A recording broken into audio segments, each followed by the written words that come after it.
ಇನ್ನು ಬಾಗಲಕೋಟೆ ಉದ್ವಿಗ್ನ ಪರಿಸ್ಥಿತಿಗೆ ಸಂಬಂಧಪಟ್ಟ ಹಾಗೆ ಶಾಸಕ ಭರತ್ ಶೆಟ್ಟಿ ಕೂಡ ಆಕ್ರೋಶವನ್ನು ವ್ಯಕ್ತಪಡಿಸಿದ್ದಾರೆ. ಕಾಂಗ್ರೆಸ್ ಸರ್ಕಾರ ಬಂದ ಬಳಿಕ ಗಣೇಶ ವಿಸರ್ಜನೆ ಸಂದರ್ಭದಲ್ಲೂ ಕಲ್ಲು ತೂರಾಟ ನಡೀತು.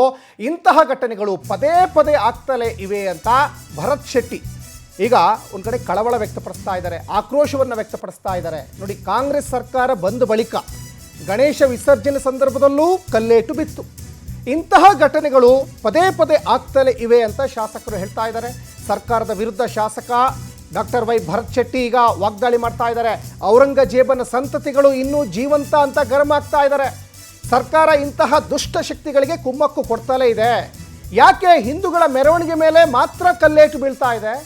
ಮುಸಲ್ಮಾನರ ಮೆರವಣಿಗೆ ಮೇಲೆ ಕಲ್ಲು ತೂರಾಟ ಯಾಕಾಗಲ್ಲ? ಹಿಂದೂಗಳು ಟಾರ್ಗೆಟ್ ಎಂಬ ಆತಂಕ ಈಗ ಶುರುವಾಗಿದೆ ಅಂತ ವಾಗ್ದಾಳಿ ಮಾಡ್ತಾ ಇದ್ದಾರೆ. ನೋಡಿ, ಭರತ್ ಶೆಟ್ಟಿ ಅವರು ಹೇಳ್ತಾ ಇರುವಂಥ ಮಾತನ್ನು ಒಂದು ಕಡೆ ನಿಜ, ಅನೇಕ ಘಟನೆಗಳು ನಡೆದಿದ್ದಾವೆ.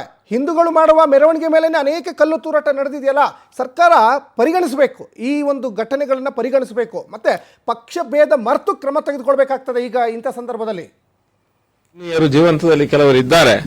ಆ ಶಕ್ತಿಗಳು ಎಲ್ಲವೂ ಸಹ ನಮ್ಮ ಸರ್ಕಾರ ಇದೆ, ನಾವು ಏನ್ ಮಾಡಿದ್ರು ನಡೀತಿದೆ ಅನ್ನುವಂತ ಮನಸ್ಥಿತಿಯಲ್ಲಿ ಕಲ್ಲನ್ನ ತೂರುವುದು, ಚಪ್ಪಲಿಯನ್ನ ತೂರುವಂತ ಕೆಲಸಗಳಲ್ಲಿ ತೋರಿಸಿಕೊಂಡಿದ್ದಾರೆ.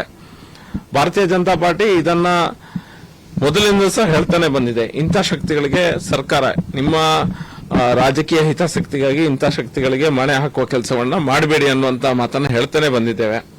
ಎಲ್ಲೋ ಒಂದ್ ಕಡೆ ಹನುಮ ಚಾಲಿಸ ಹಾಕಿದ್ರೆ ಅಂತವ್ರ ಮೇಲೆ ಹಲ್ಲೆ ಮಾಡುವಂತ ಕೆಲಸ ಸಹ ಈ ಕರ್ನಾಟಕದಲ್ಲಿ ಆಗ್ತಾನೆ ಬಂದಿದೆ. ಇದನ್ನ ನಾವು ಖಂಡಿತವಾಗಿ ಖಂಡಿಸ್ತೇವೆ. ಮತ್ತು ಈ ಸರ್ಕಾರದ ಏನು ಲಾ ಅಂಡ್ ಆರ್ಡರ್ ಸಂಪೂರ್ಣವಾಗಿ ಫೇಲಿಯರ್ ಆಗಿದೆ. ಒಂದು ಕಡೆ ಕರಪ್ಷನ್, ಮತ್ತೊಂದು ಕಡೆ ಟೋಟಲ್ ಆಗಿ ಲಾ ಅಂಡ್ ಆರ್ಡರ್ ಸಿಸ್ಟಮೇಷನ್ ಅನ್ನ ಅಸಡ್ಡೆತನದಿಂದಾಗಿ ಫೇಲಿಯರ್ ಆಗ್ಲಿಕ್ಕೆ ಕಾರಣ ಆಗಿದೆ. ಇಂಥ